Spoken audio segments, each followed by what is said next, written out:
Hello everyone. I hope कि आप सब अच्छे होंगे और आपकी स्टडी अच्छी चल रही होगी। आज जो हम टॉपिक डिस्कस करने वाले हैं वो है मेंटल हेल्थ एक्ट, जो कि मेंटल हेल्थ नर्सिंग में प्रीवियस ईयर में पूछा गया क्वेश्चन है। तो मेंटल हेल्थ एक्ट के बारे में आज के इस वीडियो में हम डिस्कस करेंगे। अगर आप फर्स्ट टाइम मेरे चैनल पर विजिट कर रहे हैं तो चैनल को सब्सक्राइब करना और वीडियो को लाइक करना ना भूलें। तो चलिए डिस्कस करते हैं मेंटल हेल्थ एक्ट के बारे में। This act was drafted by Parliament in 1987 but came into effect in all states and union territories in April 1993। मतलब ये जो मेंटल हेल्थ एक्ट है ये पार्लियामेंट में इस एक्ट के बिल को 1987 में पास कर दिया गया था। लेकिन जो ये मेंटल हेल्थ एक्ट है ये जितने भी हमारे इंडिया में स्टेट्स और यूनियन टेरिटरीज हैं उनमें कब लागू हुआ? अप्रैल 1993 में। मतलब पार्लियामेंट में तो 1987 में इस एक्ट को जब कमेटी ने बनाया तो पास कर दिया गया था, लेकिन सारे स्टेट्स और यूनियन टेरिटरीज में ये 1993 अप्रैल में काम करना स्टार्ट हुआ था इस एक्ट में। This act replace the Indian lunacy act 1912। जो मेंटल हेल्थ एक्ट है इस एक्ट ने किसको रिप्लेस किया था? जो इंडियन न्यूनेसी एक्ट था जो कि 1912 में आया था, उस एक्ट को रिप्लेस किया गया और उस एक्ट की जगह मेंटल हेल्थ एक्ट ला गया। क्योंकि हमारा इंडियन न्यूनेसी एक्ट था वो बहुत आउटडेटेड हो गया था, तो उसका अपडेटेड वर्जन हमारा मेंटल हेल्थ एक्ट है। नेक्स्ट हमारा इसमें ही आता है रीजन्स फॉर इंटैक्टमेंट। इस एक्ट को लाने के क्या क्या रीजन्स थे? तो पहला, the attitude of people has changed toward mentally ill person. जो लोगों का जो बिहेवियर था मेंटली इल पर्सन, जो लोगों का एटीट्यूड था, जो बिहेवियर था, लोगों का मानना था मेंटली इल पर्सन के साथ जैसा वो बिहेव करते थे वो चेंज हो गया। उनको साथ साथ ये भी समझ में आया कि अगर मेंटल डिसऑर्डर को अगर हम टाइम से आइडेंटिफाई कर ले या डायग्नोज कर ले तो उसको ट्रीट किया जा सकता है। फिर the Indian lunacy act 1912 has been outdated. जो इंडियन न्यूनेसी एक्ट था जो कि 1912 में लाया गया था वो आउटडेटेड हो गया था, उसमें चेंजेस लाने थे, अपडेट वर्जन लाना था, इसलिए मेंटल हेल्थ एक्ट को लाया गया। अब इस एक्ट के ऑब्जेक्टिव्स देखते हैं। तो पहला ऑब्जेक्टिव्स क्या है? To regulate admission. एडमिशन को रेगुलेट करने के लिए जितने भी मेंटल हॉस्पिटल्स है उसमें एडमिशन को रेगुलेट करने के लिए। टू प्रोटेक्ट सोसाइटी को प्रोटेक्ट करने के लिए जो मेंटली इल पर्सन है उनको मेंटली हॉस्पिटल या नर्सिंग होम, साइकेट्रिक होम्स वगैरह में एडमिट कराने के लिए।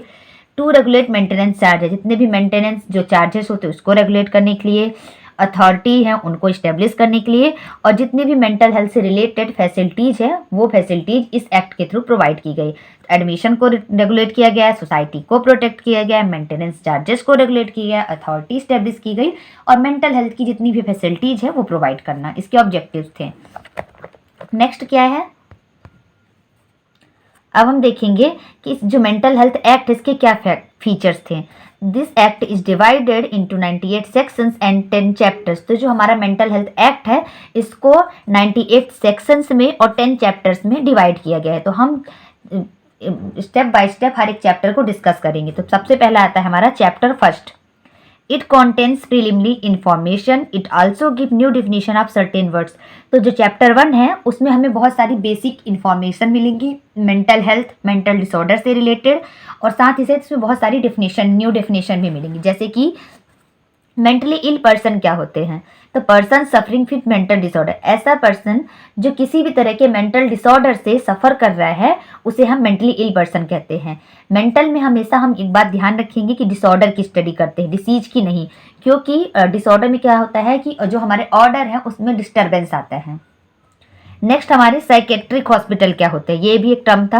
Hospital where mentally ill person are treated, ऐसे हॉस्पिटल जहां मेंटली इल पर्सन होते हैं उनका स्पेशल ट्रीटमेंट किया जाता है, उसे हम साइकेट्रिक हॉस्पिटल कहते हैं। तो ये चैप्टर 1 में कुछ न्यू वर्ड्स की डेफिनेशन कि मेंटली इल पर्सन क्या होते हैं, साइकेट्रिक हॉस्पिटल्स क्या होते हैं। तो चैप्टर 1 में ये सारी इंफॉर्मेशन प्रोवाइड की गई। फिर चैप्टर 2 में क्या है? It deals with establishment of central and state authority for regulation and maintenance of mental health services.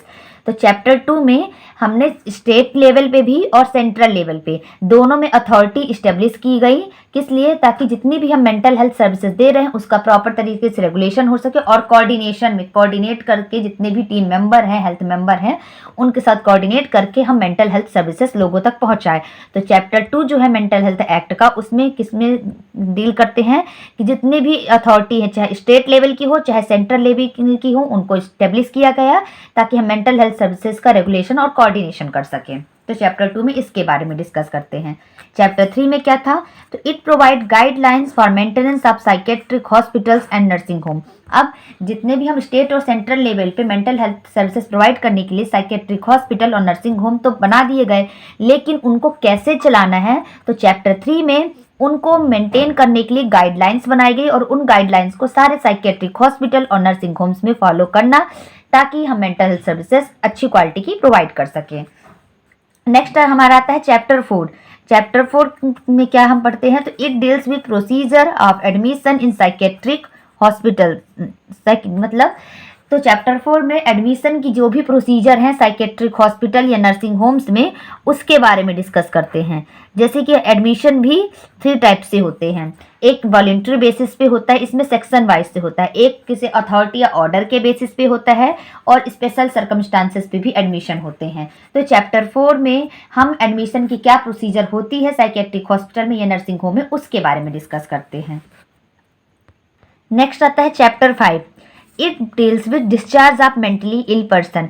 तो चैप्टर 4 में हम क्या डिस्कस करते हैं? एडमिशन की क्या प्रोसीजर है, और चैप्टर 5 में हम डिस्कस करते हैं कि डिस्चार्ज की क्या प्रोसीजर। अगर कोई मेंटली इल पर्सन था, वो रिकवर कर गया है, तो उसको डिस्चार्ज करना है हॉस्पिटल से, या कोई अलग सर्कमस्टांसेस जिसके कारण पेशेंट को डिस्चार्ज करना है, तो उसकी क्या प्रोसीजर होती है, उसके बारे में हम चैप्टर 5 में डिस्कस करते हैं। जैसे वॉलंटरी डिस्चार्ज होता है सेक्शन 18 के अंतर्गत, अगर वॉलंटरी डिस्चार्ज हो रहा है तो फिर डिस्चार्ज अगर स्पेशल एडमिशन का केस था और मतलब उसके कारण डिस्चार्ज हो रहा तो सेक्शन 19 के अंदर आएगा।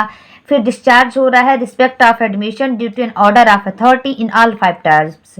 मतलब अगर कोर्ट के द्वारा किसी ऑर्डर पे बेसिस पे पेशेंट का डिस्चार्ज हो रहा है तो उसका अलग टाइप होता है। तो चैप्टर 5 में हम जितने भी डिस्चार्ज की क्या प्रोसीजर होती है उसके बारे में डिस्कस करते हैं। चैप्टर 4 में एडमिशन की क्या प्रोसीजर होती है उसके बारे में डिस्कस करते हैं। नेक्स्ट आता है हमारा chapter 6। It deals with judicial inquiry regarding mentally ill person possessing property, their custody and management of property.